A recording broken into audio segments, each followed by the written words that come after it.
Bago po tayo magtungo sa ating weather forecast, meron pa rin tayong update regarding po sa mga potensyal na weather disturbance or bagyo na papasok ng ating Philippine Area of Responsibility sa loob ng 2 linggo.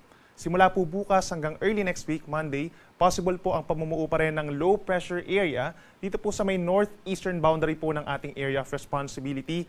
Dito at saka po dito sa may far east of Mindanao, sa may southeast of Guam sa labas po ng ating Philippine Area of Responsibility. This weather disturbance po na nasa loob ng ating PAR, posibleng mabuo bilang isang mahinang bagyo simula po sa Lunes hanggang sa Miyerkules. Pero kung makikita po natin sa ating latest track, ay hindi naman po ito magla-landfall, subalit may possible enhancement ng habagat dito sa may northern and central Luzon by early next week. Habang nasa malayong parte naman ng ating bansa ay wala namang direktang epekto pa sa ating bansa habang kumikilos pa northwest dito sa may Philippine Sea.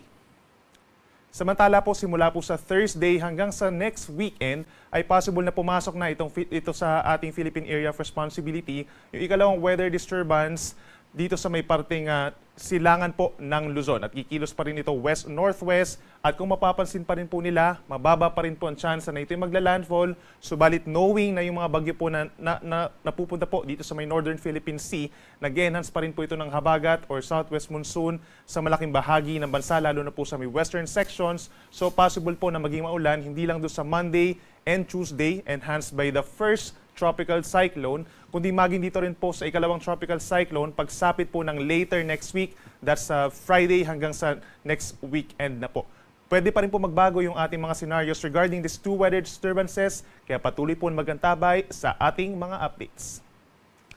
Para naman po sa taya ng panahon ngayong araw, magpapatuloy pa rin po ang habagat or southwest monsoon, bagamat gradual na itong humihina, knowing na papalayo na po itong si Super Typhoon Yagi na dating si Bagyong Enteng. Nasa higit 800 kilometers na po sa west ng Ilocos Norte, patungo po ng southern China. So meron pa rin minsang malalakas na ulan, lalo na po sa may areas ng Central Luzon and Northern Luzon, habang patuloy pa rin natin minomonitor yung low pressure area dito sa may labas ng Philippine Area of Responsibility, northeast of Luzon, pero wala naman itong inaasahang threat at hindi rin po inaasahan na magiging bagyo sa mga susunod na araw. Yung cloud clusters pa rin dito sa may northern Luzon ang patuloy nating binabantayan for possible formation as a tropical cyclone. For today po, asahan pa rin po ang maulang panahon at aasahan pa rin yung mga heavy rainfall warnings over Pangasinan, Zambales, and Bataan. Epekto po yan ng southwest monsoon or habagat. May threat din po ng mga pagbaha pa rin or pagguho ng lupa, lalo na sa mga low-lying areas at saka sa mga bulubundukin na lugar respectively. Asahan din po ang makulimlim na panahon sa halos buong Luzon, sa natitirang bahagi ng Luzon, particularly dito sa may Mimaropa, ganyan din sa Calabarzon, Metro Manila, natitirang bahagi ng Central Luzon, rest of Ilocos Region and Cordillera Administrative Region, as well as Batanes and Babuyan Islands. Epekto rin po yan ng habagat plus the trough of Super Typhoon Yagi. Yung mga paulan natin dito sa may Southern Luzon, kabilang ang Metro Manila, mababawasan na po, lalo na po pagsapit ng hapon at gabi, habang magpapatuloy pa rin yung mga pag-ulan dito sa may Northern and Central Luzon hanggang sa gabi, bagamat ito ay mga light to moderate with at times heavy rains na lamang. Kaya mag-ingat pa rin po at make sure na meron tayong dalang payong at pananggalang sa ulan gaya ng kapote kung lalabas po ng bahay for today. Sa natitirang bahagi ng Cagayan Valley plus Bicol Region, mananatili pa rin ang bahagyang maulap at minsang maulap na kalangitan na sasamahan pa rin ng mga pulupulong pag-ulan or pagkidlat paggulog, lalo na po sa dakong hapon dito sa may Cagayan and Isabela. For Metro Manila, temperature is from 25 to 29 degrees Celsius, habang sa Baguio City naman ay mula 17 to 21 degrees Celsius. Sa ating mga kababayan po sa Palawan, lalo na sa may northern portion, asahan pa rin po ang mataas na tsansa ng mga light to moderate rains ngayong umaga hanggang tanghali, pero malaking bahagi na ng probinsya mag-i-improve po ang weather pagsapit ng hapon at gabi. Sa malaking bahagi ng Visayas, mananatiling bahagyang maulap at madalas maaraw, umaga hanggang tanghali, at pagsapit lamang ng hapon hanggang sa gabi, meron lamang mga ilang areas po na magkakaroon ng mga saglit na pag-ulan or pagkidlat, pagkulog. Temperature naman natin dito sa Metro Cebu, medyo mainit, 26 to 32 degrees Celsius. And speaking of mainit, ang ating malaking bahagi po ng Mindanao mananatiling mainit at malinsangan pagsapit ng tanghali at maaraw, umaga hanggang hapon. Pero pagsapit po ng hapon hanggang sa gabi ay mataas ang tsansa ng mga pulupulong mga pag-ulan or pagkidlat pagkulog na nagtatagal lamang po ng 1 hanggang 2 oras. Temperature natin dito sa may Zamboanga City and Davao City, posibleng umakyat pa sa 34 degrees Celsius pagsapit ng tanghali.